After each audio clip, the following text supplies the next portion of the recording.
Welcome to the Motivational Podcast. On this episode, we have Anand Dharamraj from Indimotard, Bangalore. He's going to be talking about everything related to motorcycle oils and fluids and all the myths around it. Hi, this is Anand here from Indimotard. Thank you for the opportunity to talk about a couple of things that are probably basic in nature, but I think will might shed some light. Hope to shed some light on it. So, talking about engine oils, the first thing was, of course, is what are the different types of engine oil.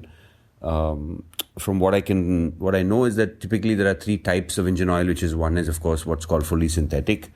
Another is semi-synthetic, and then there is synthetic. I mean, I'm talking purely about engine oil as opposed to transmission oil or brake fluid oil, etc. But these are the primary three types. Mineral oil is basically your basic oil that is, then enhanced by adding additives which make it synthetic. And obviously, the blend of synthetic and mineral is what makes it semi-synthetic. What is the function of an engine oil? So let's talk about the function of engine oil. I mean, it's fairly obvious, but obviously engine oil's purpose is lubrication. If you talk about four-stroke motorcycles, and if you were from the era of two-stroke motorcycles, obviously there is oil that was used in premix, but let's not talk about that for now. But primarily engine oil is used for lubrication of the complete engine, which means there's the gearbox, there's the crank, which is the bottom end, there is the valves on the top, and the valves, associated parts of the valves, and the oil is pretty much circulated throughout the engine to enable all of the parts to be in working order, because you're talking about metal on metal grinding, so to speak, of all of these parts, and oil is what makes it allows it to function obviously much more efficiently, better, and to be able to sustain an engine at for example, a Yamaha R6 at 18,000-20,000 RPM. So engine oil's function is primarily lubrication, is to make sure that your engine runs clean, safe, and it does break down, but we will talk about that soon. We see a lot of numbers printed on the labels of engine oils. What is that, and how do they represent the grade of the oil? The first number is, if it's weight, let's say it's 10W, is the low temperature viscosity, that is winter, and whereas 30 is the high temperature viscosity. So typically these are called multi-grade oils, and they are less affected by temperature variations than monograde oils. There used to be oils sold as 0W or 5W alone, but without the variation in allowing for temperature. And this allows us to sort of pick, and obviously your manual for your motorcycle will tell you 10W40 or 15W50, etc. But typically these are easier to understand because you say, okay, I'm going to follow the manual and I buy a good quality of oil. Of course, that's important. And you're using, most of the modern motorcycles are using synthetic. So it's a very simplified view, but that's the different grades of engine oil that we have available today in the market, and most of them perform the same things. And we are not, in India, for example, we are not in extreme weather conditions where you would necessarily be completely wrong by not using one or the other. So it's very safe to say that 1040, 1550, you can probably interchange them without too much of wondering whether it'll work or not. And also depends on, of course, the frequency of how often you change oil.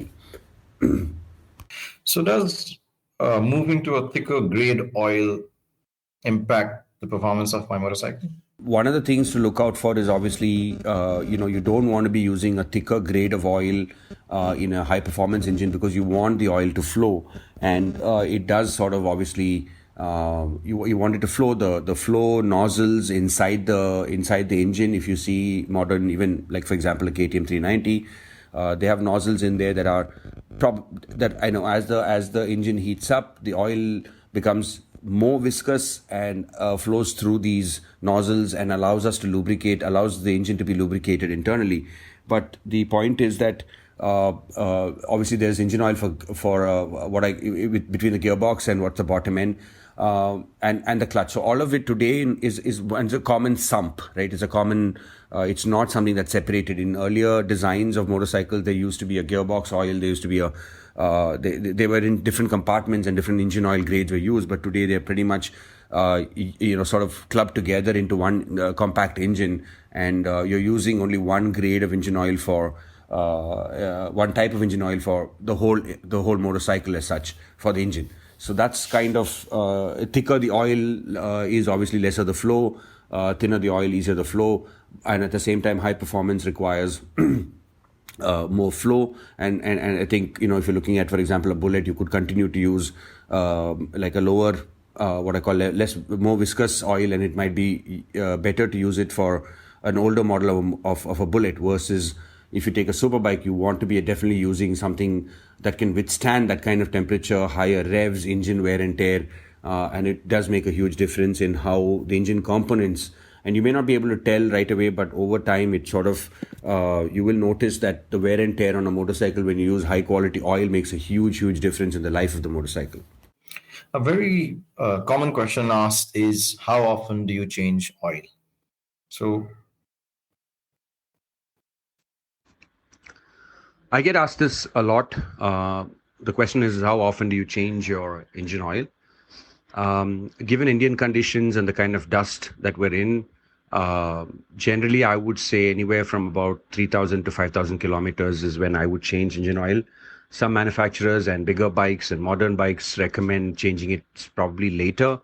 But in my opinion, somewhere in this 3,000 to 5,000 is what I would change engine oil.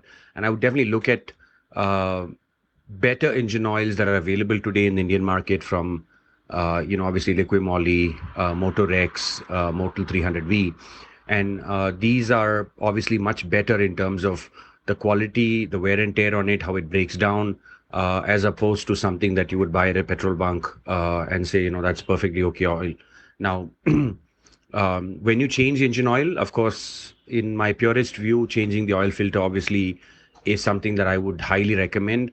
There might be occasions where you might not be able to find an oil filter for your bike in time, but you still go ahead and change the engine oil, and it's perfectly okay. So I would sort of suggest that you look at changing the engine oil as frequently as anywhere from 3,000 to 5,000. You can also understand how oil breaks down. You can look at it. You can smell it, understand how it, how the difference between fresh oil and burnt oil. And these are some things to look for when you start not involving your motorcycle, in the motorcycle maintenance of the motorcycle much more frequently. I hope this helps, and that's kind of what I would say in terms of changing engine oil as frequently as I would do on my bikes. Can you mix synthetic oils and mineral oils? That's a good question. If you look at it, synthetic oil has come from mineral oil, right? It's basically mineral oil that has been enhanced with additives to make it more usable, sustainable in high performance engines. So technically you could mix it, but at the same time, you obviously don't want it to be a practice. So if you are in an emergency, if you're in a situation where you were on travel and you didn't get, synthetic oil, you could definitely top up if you need to top up your motorcycle with mineral oil. And if you needed, let's say, 300 ml, 400 ml, where you see it in the window of the oil measure, and you say, okay, that's kind of, I'm adding mineral oil because I couldn't find synthetic, and it's perfectly okay. But it's not something that you want to do obviously on a regular basis or knowing that you're doing an oil change. Everyone gets surprised by the time they see the color of the oil once it's drained. Why does that happen? Your hair is 70 micron, right? A strand of hair, but soot is less than 1 micron.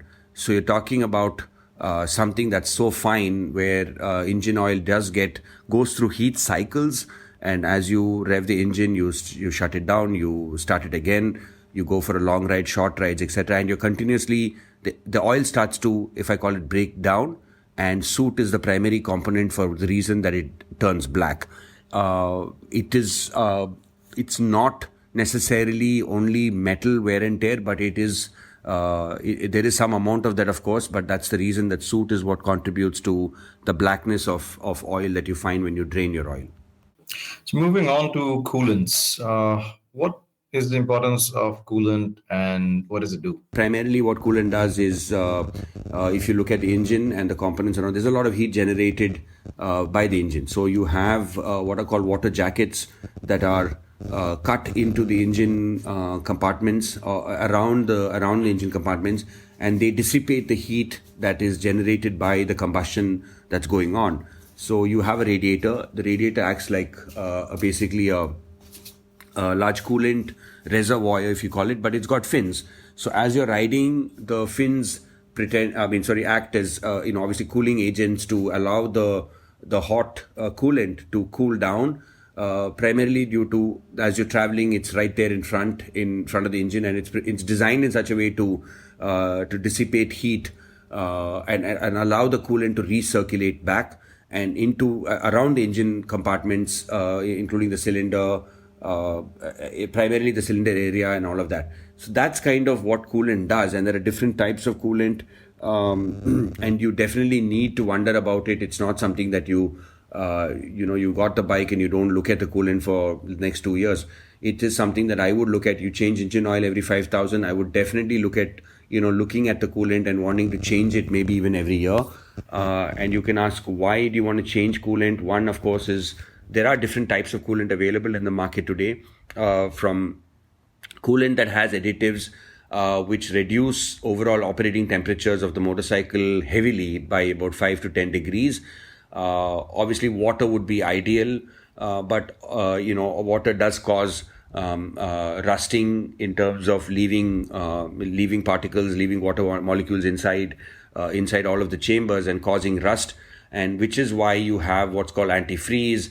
You have other additives that help dissipate the heat much more quickly. Their boiling temperatures are much higher. They're able to withstand temperatures, not break down as easily. And so coolant becomes an important aspect of what how your motorcycle runs. And obviously, if I call it, your motorcycle needs to be maintained in such a way that there is a balance between it being too hot and too, obviously in a cold temperatures. But when the engine is overall cool, it usually runs much, much better, more efficiently. We have a lot of different types of brake fluids, .4, .5, and .5.1. How do I know what's the best for me, and can I mix either one? The wet and dry, what they call dry boiling points, are the primary differences, and .5 is not compatible with .4 and .5.1, but .5.1 and .4 are compatible. So you could have a system where you were running .4 or you could be running .5.1, and you had to top it up with .4 and it would actually work. The worst case that would happen is that the boiling point might sort of come down by just a bit. So if you kind of look at boiling points on these dry boiling points, right? So between .4 is about 230 degrees centigrade and .5.1 is at 270 degrees centigrade. So if you're at a racetrack, you obviously want to be at .5.1, and because you're operating the brakes much harder, you're needing the brake fluid building up a lot more heat, and you don't want the brake fluid to break down. So that's one of the reasons that people switch from .4 to .5.1. It helps obviously keep the brake system, the braking system alive and much more functional than using .4, especially if you're riding hard, if you're at the racetrack.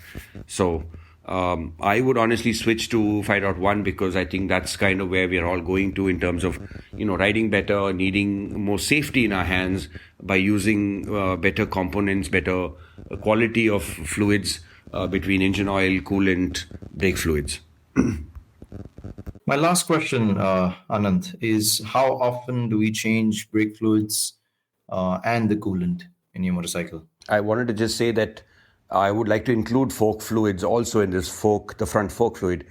I would like to say that definitely I would flush my brake fluids once every year, not just top it up, not just bleed it, but actually flush it.